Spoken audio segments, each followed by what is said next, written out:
Hello there! Some of the most precious objects in the Warsaw Royal Castle's collection are the two genuine paintings by Rembrandt van Rijn, the greatest Dutch master of the 17th century. Girl in a picture frame and a scholar at a writing desk.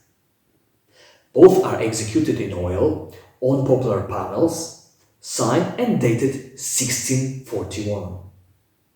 For some time, the paintings were a part of the collection of the last Polish king, Stanislaus II Augustus. Their authorship was reconfirmed in 2006 in the course of the two-year international research project, 2004-2006.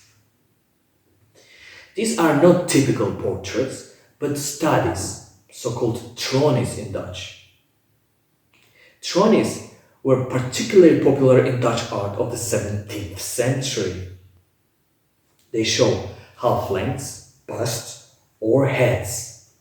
Although they were based on real models, likeness as such was never a matter of concern. They were studies of a particular facial expression, a type of beauty, or served as an exercise in mastering a factor. And here we have examples of such tronies. The study of a girl in motion stepping out of the frame in which she is painted, and the study of an old wise man. So it is unlikely that they are real people. Both models appear in fanciful dress, which is typical of many other Rembrandt's paintings. And despite the fact that both paintings are dated 1641, they are not pendants.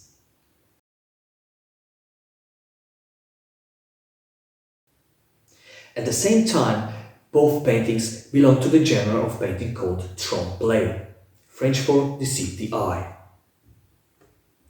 Trompe-l'oeil was particularly popular in 17th century Dutch art. The aim of this type of painting was to evoke possible strongest impression of three-dimensionality of space and to blur the boundary between painted and real worlds. Painted objects were supposed to imitate the real ones. Figures were supposed to step out of the picture and give the impression of sharing the same space with a viewer. After the illusion vaporizes, what remains is a pure admiration for the artist's mastery. The girl is shown at the moment she is approaching the illusory frame. The face is partially shaded by the head. The light is on her hands. They look as if they are crossing the picture's physical surface. Her left hand already rests on the frame. Her right hand seems about to grasp it. The thumb of her right hand touches the shiny wood.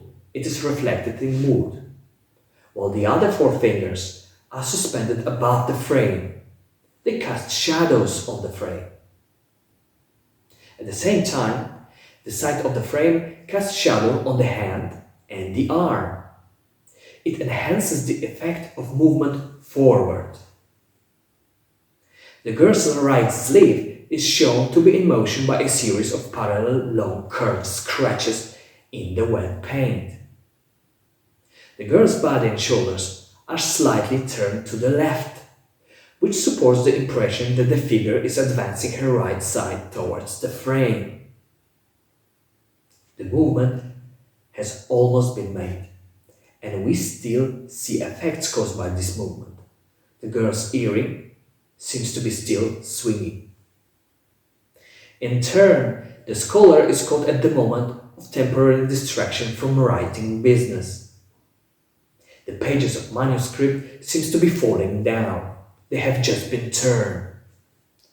The writing desk with papers is placed on the edge of the table and at the same time at the edge of the picture's surface.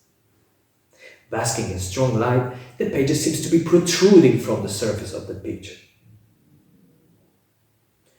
Rembrandt was particularly interested in such illusory effects in the first half of his creative period, between 1639 and 1642. By the way, the first painting was executed in 1624. They were used in commissioned paintings from that period, including portraits. These explorations are pretty much summed up by another famous painting by the artist, Night Watch, now in Rijksmuseum in Amsterdam, executed in 1642, just 1 year after Warsaw paintings.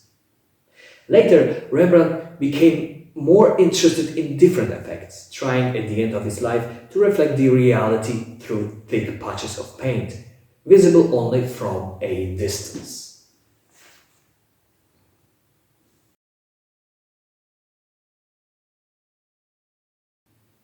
During the International Research Project 2004-2006, a series of examinations were carried out. In the course of it, it was established that the paintings were executed on popular panels. Maybe not typical for Rembrandt, but from other hand, we know that Rembrandt had used also some of these. There are several examples known. There were no drawings or preliminary sketches, which speaks for originality. The pigments, ground components, binding mediums, the painter's working methods, and the treatment process, all those are typical for Rembrandt. The scholar's signature is quite reliable. It is visible on the shorter edge of the desk. And the girl's is less reliable, overpainted. It is visible on the left center of the right arm. Numerous varnishes, repaints, overpaints were present and needed to be removed. The paintings were X-rayed. X-ray shows what is beneath paint layers. X-ray photographs of the paintings, which by the way are attached to the back of the cases in which the paintings are presented in the Warsaw Royal Castle, reveal interesting features.